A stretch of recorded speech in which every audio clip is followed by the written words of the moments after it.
Welcome to the QuickStart tutorial for AFT Fathom 7.0. This tutorial will teach you the fundamentals of using and understanding AFT Fathom 7.0.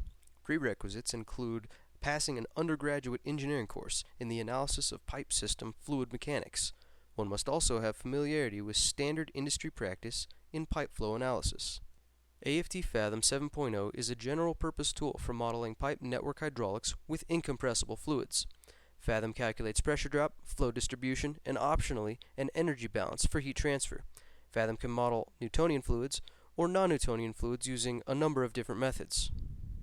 Fathom models liquid systems and gas systems where the effects of compressibility are negligible. Fathom models open and closed systems, which can be pressure, gravity, or pump-driven. Fathom offers customizable component and property databases. Fathom has a number of additional add-on modules that enhance the user's ability to analyze a system. They include a goal-seeking control module, a cost-tracking module, an extended time simulation module, a settling slurry module, and a non-settling slurry module. The engineering assumptions and limitations required to use Fathom include flow being steady state, all fluids are incompressible and single phase, all pipes must be liquid full, and Fathom can't model the effects of chemical reactions throughout the system. AFT Fathom is broken into 5 primary windows. The workspace and the model data windows are primarily for building and defining your model, while the output, the graph results, and the visual report are primarily for reviewing the results. Let's explore the workspace window in more detail. To build a model, you'll be using the toolbox on the left-hand side of the workspace window. This is broken into 4 drawing tools at the top of the toolbox and 22 junctions at the bottom of the toolbox. To draw a pipe on the workspace, simply click on the pipe drawing tool and then draw a line where you would like your pipe to be located. To place a junction on the workspace, simply click on the junction and then drag and drop it onto the workspace. To move a pipe or junction, simply drag and drop it where you'd like to move it to. To move one end of a pipe, you can either drag and drop the handlebar on the end of the pipe, or you can move the connected junction. To enter input data, simply double-click on the pipe or junction, and a specification window will open. The specification window is the platform for entering data to define the pipes and junctions throughout your model. To help you identify the minimum required input data, we have highlighted those cells in blue. We will be disabling the highlight feature for this QuickStart tutorial in order to make data entry easier to see. To toggle the highlight feature on or off, simply double-click in the background of any specification window.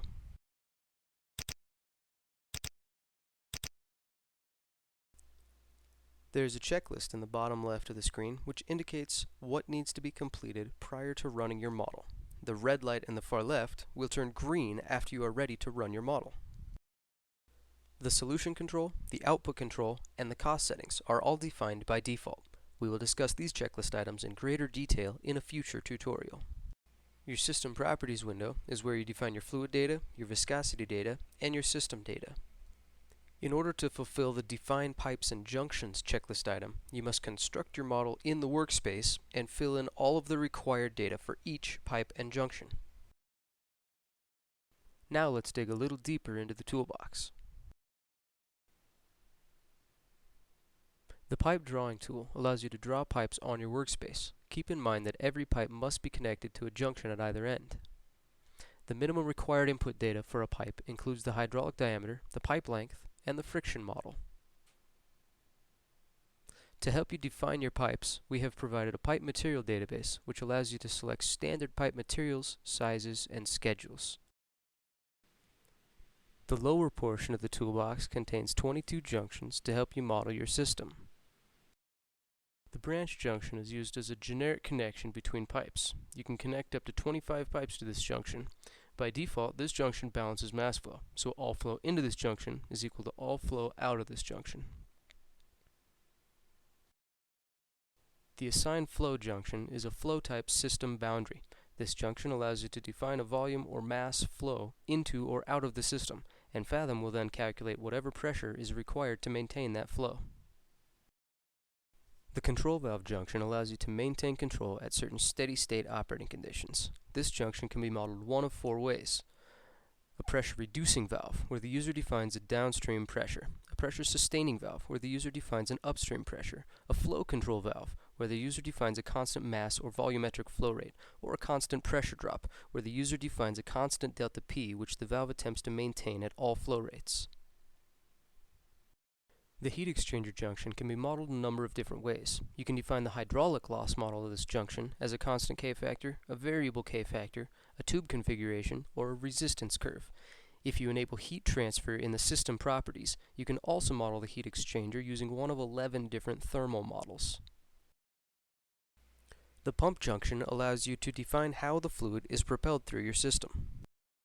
The minimum required input data for a pump junction is an elevation, as well as a pump curve, a defined flow, or a defined pressure or head rise. The pump configuration window allows you to enter a centrifugal pump curve as either a volumetric or mass flow rate versus either a head or pressure rise. To switch between volumetric or mass flow and head or pressure rise, or to change units, simply click on the drop-down arrow at the top of the respective column. Keep in mind that AFT Fathom is simply a tool that automates the process of solving fundamental engineering equations. There are a large variety of junctions available to you, each with unique features and many with overlapping functionality. The reservoir junction and the assigned pressure junction are examples of similar system boundary junctions. If you define these junctions the same way, they will give you identical results. The reservoir junction acts as a pressure-type system boundary, sourcing or sinking fluid to or from the system. The minimum required input data for a reservoir junction includes a liquid surface elevation and a surface pressure. The assigned pressure junction is also a pressure-type system boundary. This junction also allows you to define a known pressure and elevation, and as with the reservoir junction, Fathom will calculate whatever flow is resultant from that input. Now let's model the simple pumped cooling system shown below in order to determine the pumping requirements.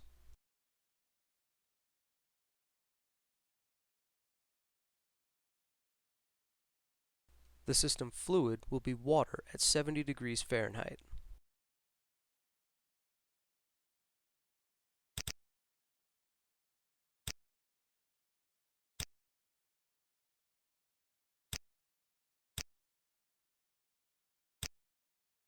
Notice that the system properties are now defined. Now we'll build the model using the toolbox on the left.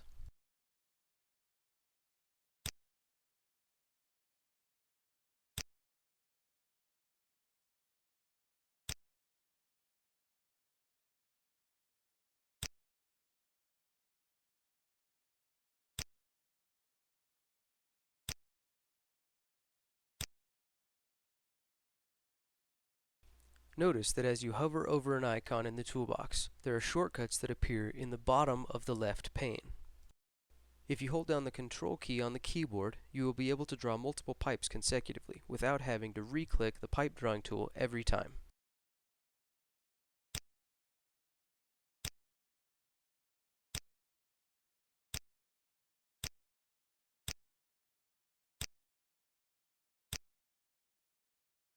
In the interest of time, I will only show how to define one pipe in this example. Pipe 1 is 200 feet of 3-inch Schedule 40 steel.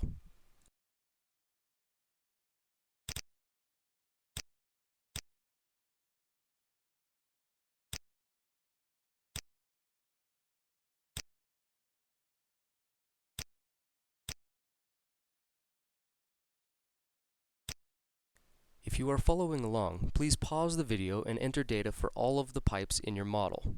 All pipes are 3-inch Schedule 40 steel with the following lengths. You can speed the process of entering data for pipes and junctions by using the Global Edit feature. You can learn more about this in a different video tutorial. Alright, let's spot check a few pipes to verify the input data. You can review the input data of a pipe or component by right-clicking on it.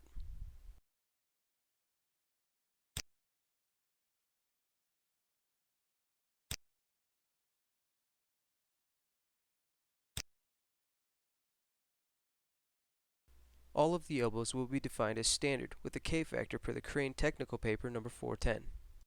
Again, in the interest of time, I will only define one elbow.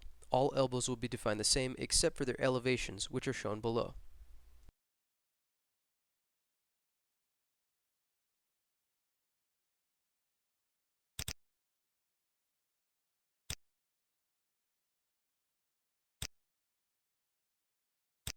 Let's spot check a couple of elbows using the right-click method again.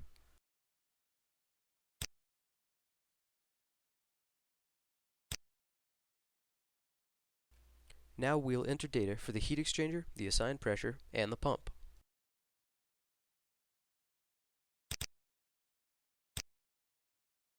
In this exercise, we will only be modeling hydraulic losses for the heat exchanger. We will discuss heat transfer in a different tutorial. We will model the hydraulic losses using a resistance curve, which should be readily available from the heat exchanger datasheet.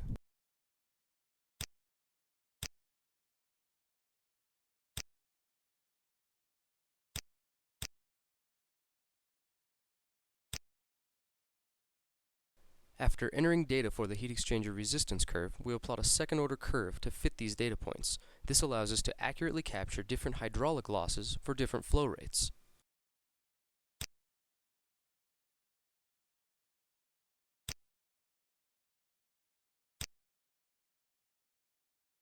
The assigned pressure junction will act as a pressurizer for the pump's suction. The assigned pressure will be located at 0 feet elevation with a constant pressure of 20 psig.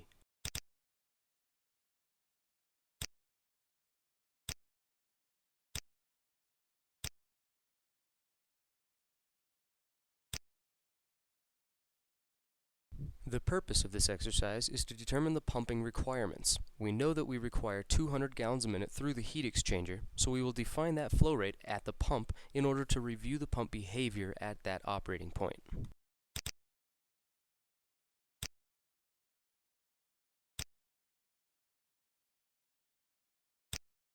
Notice that now our model is fully defined and we are ready to run it and review the results.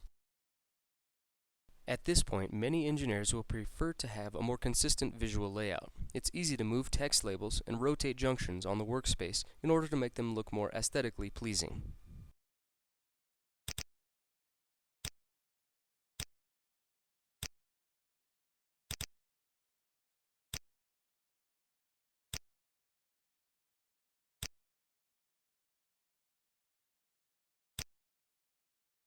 Now that you are familiar with the workspace window, let's review the second input window, the model data window.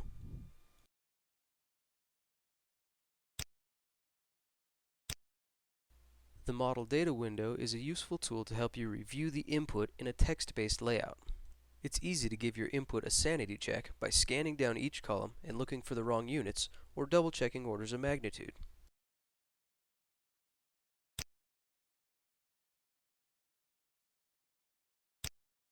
The input here is not interactive, but you can double-click on the row of the table corresponding to any pipe or junction and bring up its interactive specification window in order to modify any pipe or component input.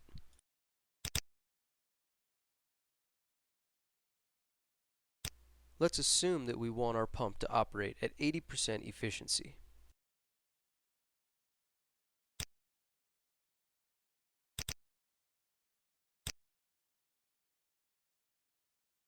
You must first save your model before you're able to run it. I have already saved this model as QuickStart example. Now let's run the model and review the results.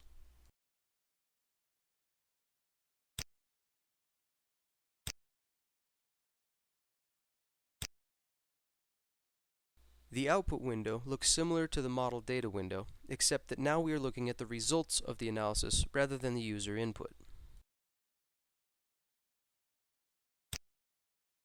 Based on our input, we can see that at the desired flow rate of 200 gallons a minute, we need to have a pump that can produce about 120 feet of head.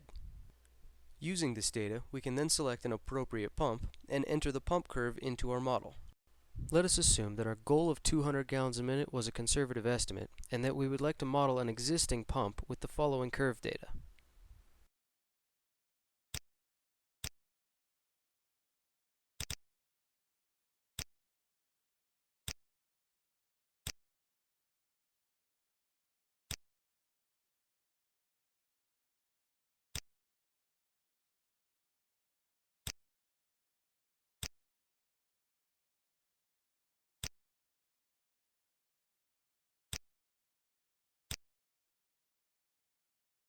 we can see that our selected pump closely matches the design criteria. To finish out part 1 of this QuickStart tutorial, let's take a look at the pump curve plotted against the system curve.